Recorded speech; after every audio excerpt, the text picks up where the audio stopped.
that your badge number? Well, I hope it is. Let's take a photograph of it, please. Yeah. Just wondering. I've got to prove it. Obviously, I don't know you from Adam. You could be someone just who's dressed up. We're not going to do this for fancy dress, are we? Right. As my colleague explained, the reason why we stopped you is because you fit the description of somebody acting suspiciously. Right?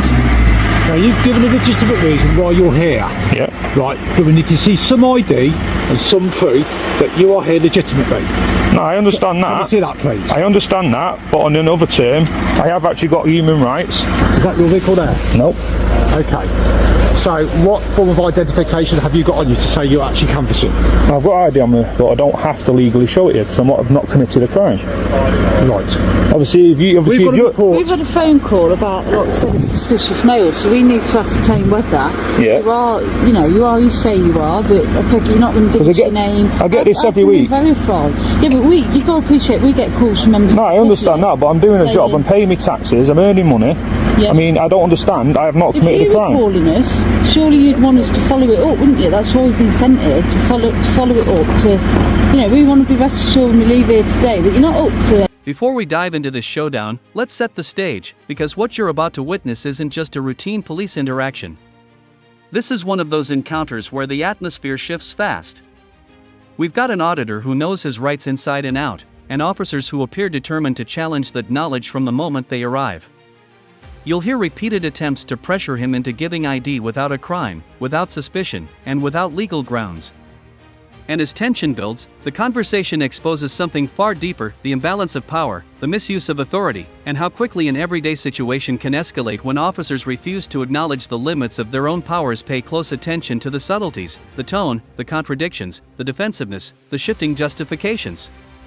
At first, it begins with a simple badge number request, but within moments, the officers pivot to vague claims of suspicious behavior and unnamed callers. And this becomes the catalyst for everything that follows. Now, why does this matter? Because what you'll see here is a textbook example of why knowing your rights is absolutely essential. The auditor doesn't shout, doesn't run, doesn't resist, he simply asks for legal justification. And as you'll see, even that is enough to unsettle the officers.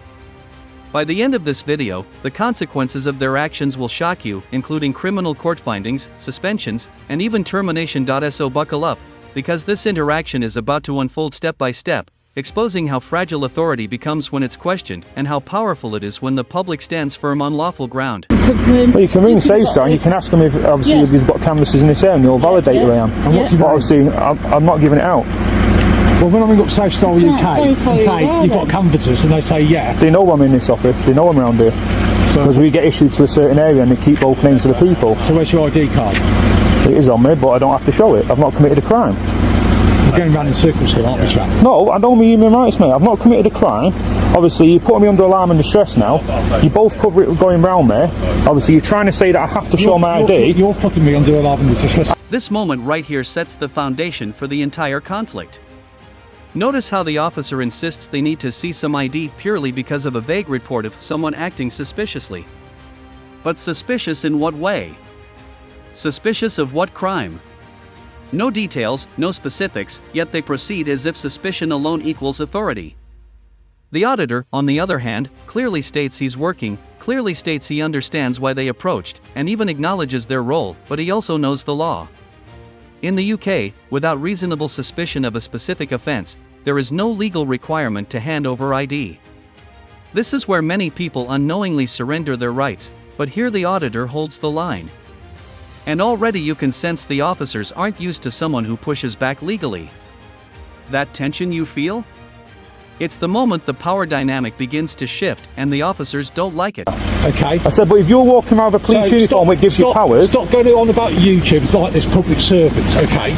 I'm not a servant, I'm a police officer. Yeah. Okay? Which means, but you serve the public. I'm a police officer. Right. Okay. Police officer. I'm not a servant. Yeah. So let's get that quite clear before we start. Well, there's no need to get angry, is there? Because now you're putting me under alarm. This back and forth highlights one of the most common and most dangerous misunderstandings in police interactions: the idea that refusal equals guilt. The officers keep circling back to the same demand, framing the auditor's lawful refusal as uncooperative, suspicious, or obstructive. But refusing to waive your rights is not suspicious, it's responsible. Notice how they keep shifting the narrative. First it's about verifying his identity, then it's about calls from the public, then it's about their own safety, and eventually they claim he's causing them distress. This tactic, flipping the emotional script onto the citizen, is used far more often than people realize. It's designed to pressure compliance without ever needing lawful grounds. And the auditor sees right through it. Throw me on the floor for asking him, have you got ID? So police officers thrown you on the floor? Yeah. And that's what I do. Well, I've asked for him. Very strange. Well, not all coppers are legitimate, are they? Not all coppers are nice. So at this moment in time, am I detained? That's right. What for? What am I being detained for? Have I committed a criminal offence? I've not committed a criminal offence. How can you detain me? Because then you're holding me hostage. You're now restricting my free way of movement, because now you're saying I'm being detained for a crime I've not committed. I will just literally, I'll send this to me my lawyer, mate. This is going straight to my lawyer. First things first, we're recording it. Yeah. Has it just picked up the word that you just said to me? Yeah. Right. This is your first and last warning. You swear at me again, you'll be arrested. Do you understand me? Yeah, but I'm asking why am I being detained? Listen to me. Are you going to listen? I'll listen, but I want you to listen to my point of view. Detained at this moment in time. Yeah. So we can speak to the caller. Yeah. Because as I said, you fit the description of a person seen acting suspiciously. Yeah. Right? Now, until we speak to the caller and fathom out what the caller says to us, you're not going anywhere. Right, so you're detaining me against my own will from a crime that I've not... This exchange is shocking, not because of volume, but because of what it reveals beneath the surface. The officer's insistence that he's not a servant shows a complete misunderstanding of policing. In democratic societies, police officers are public servants. They are empowered by the public, funded by the public, and accountable to the public. When an officer rejects that identity, they're rejecting the foundation of their authority. What we see instead is ego, personal pride overriding professional obligation.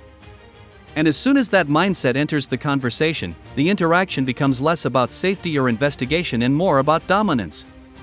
This isn't about a suspicious caller anymore. It's about an officer whose authority feels challenged, and he responds emotionally instead of legally. You have or haven't done. Right, but technically you can't detain someone if they've not committed a crime, because then that's holding them against their own will. Well, once we speak to the caller, yeah, but now the crime has been committed, then I will tell you what's going to happen next. So you're actually admitting you've illegally detained me for a crime I've not committed? We haven't illegally detained you. Well, if you've not detained me, then I'm free to go. Tell you what, walk up there and we'll follow you then if you need to speak to you again. Well, then it's harassing. Off you go. But then it's harassing. Not harassing. No, what I'm saying is, if you'd like to leave, Right. if you'd like to leave now and walk whichever way you like, carry on. And if I need to speak to you at a different time, I'll come after you. This is where past trauma enters the interaction, and it matters. When the auditor mentions prior mistreatment by officers, he's not just telling a story, he's explaining why he's cautious, why he's filming, and why he won't casually surrender his rights.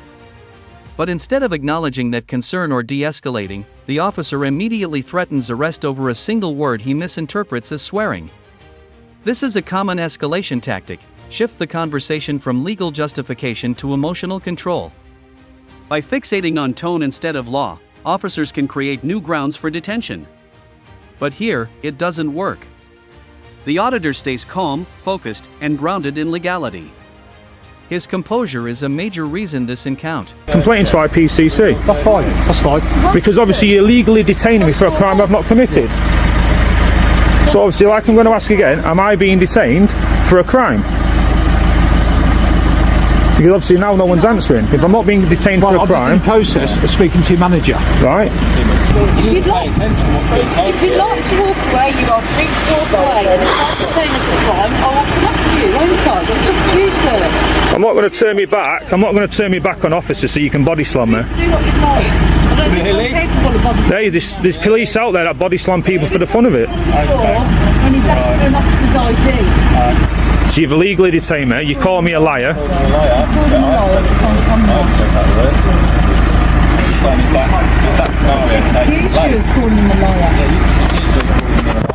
Yeah, but now you've also illegally detained me.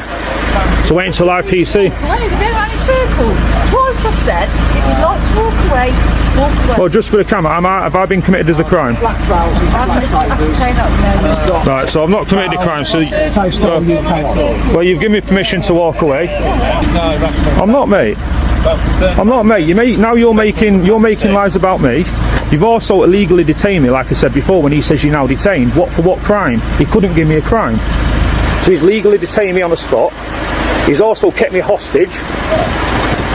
So I do know my rights, and this will be going to IPCC. I will be sending it to Milan. I'll wait until it's all over line. I don't need the log number. I've got your badge numbers.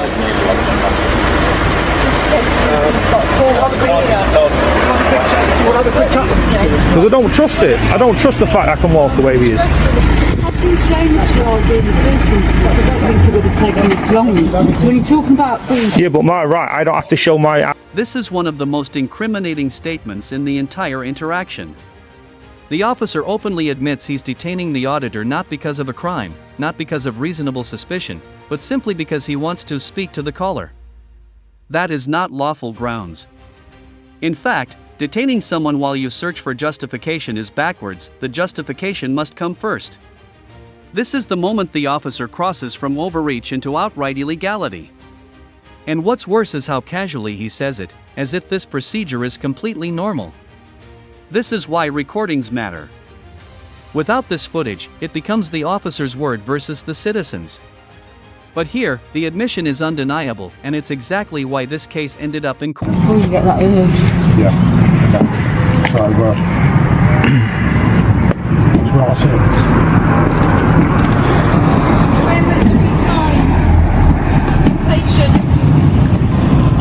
Free to go, Sam?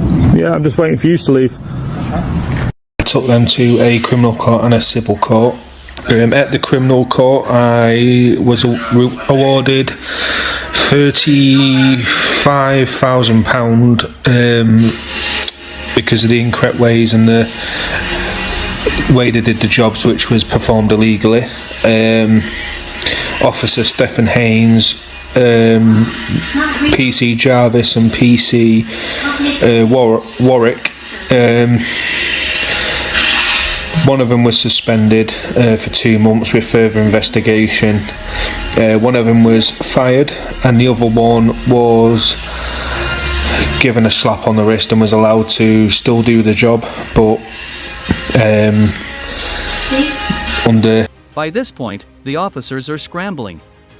They've realized their legal footing has collapsed, so the narrative shifts again. Now they claim he could have walked away earlier, even though minutes before they clearly stated he was detained and not going anywhere. This contradiction is crucial. It demonstrates inconsistency, confusion, and a desperate attempt to rewrite the encounter in real time. The auditor calls it out perfectly: if he's not detained, he can leave; if he is detained, they must justify it. But instead of clarity, the officers offer vague contradictions and passive-aggressive suggestions. This wobbling of authority is often what exposes unlawful detentions, and here it's caught on video with no room for interpretation. And there it is, the full arc of an encounter that began with a simple badge number request and spiraled into an unlawful detention, intimidation, and ultimately major legal consequences for the officers involved. The court's decision speaks for itself: a £35,000 payout, one officer fired, another suspended, and a third placed under investigation. This wasn't a misunderstanding. This was a systemic failure of training, accountability, and respect for legal boundaries. What this case proves is that knowing your rights isn't confrontational, it's essential. Without the auditor's calm insistence on lawful procedure, none of this misconduct would have been exposed. If you found this case as shocking as we did,